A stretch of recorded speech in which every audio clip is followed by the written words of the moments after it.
ఖర్చు పెట్టి అంత కష్టపడి చదివి లాస్ట్కు మరి యొక్క రాష్ట్ర కేంద్ర ప్రభుత్వాల యొక్క మరి వాళ్ళ యొక్క అనాలోచనను చాలా సిగ్గుచేటు.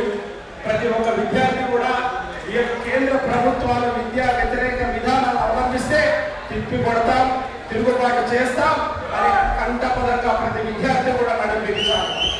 మనకు ఓటు కలిగిన ప్రతి విద్యార్థి కూడా, ప్రతి యువత కూడా ఓట్లు వేయడమే కాదు, వాళ్ళు మనకు విద్యలో ఏ విధంగా మనకు అన్యాయం చేస్తున్నారు, విద్యలో ఏ విధంగా మనల్ని మోసం చేస్తున్నారు, విద్యలో ఏ విధంగా మన ప్రాణాలను బలి తీసుకుంటున్నారు, ఇవన్నీ విషయాలు ప్రతి విద్యార్థి యువత కూడా ఆలోచించాలి.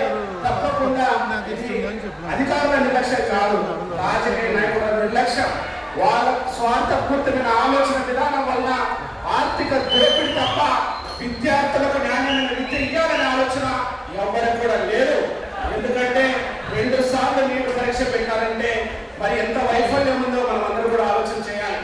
కాబట్టి ఇక మీదటైనా విద్యార్థులకు ఏ సమస్య రాకుండా నాణ్యమైన విద్యను అందించకపోతే విద్యా వ్యతిరేక విధానాలను అవలంబిస్తే తప్పకుండా రాష్ట్రంలో కానీ కేంద్రంలో కానీ ఖచ్చితంగా ఓటు హక్కు కలిగిన ప్రతి విద్యార్థులతో కూడా చేస్తున్నాం.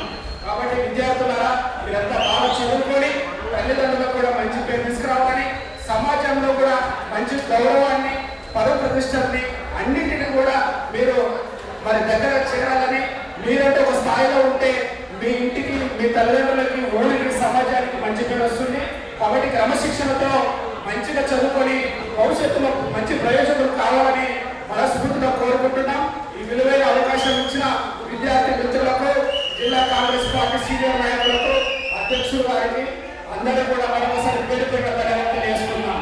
మరొకసారి నాతో రంగమన్నాయుడు, ఈ రాయలసీమ విద్యార్థి సమైక్య RYC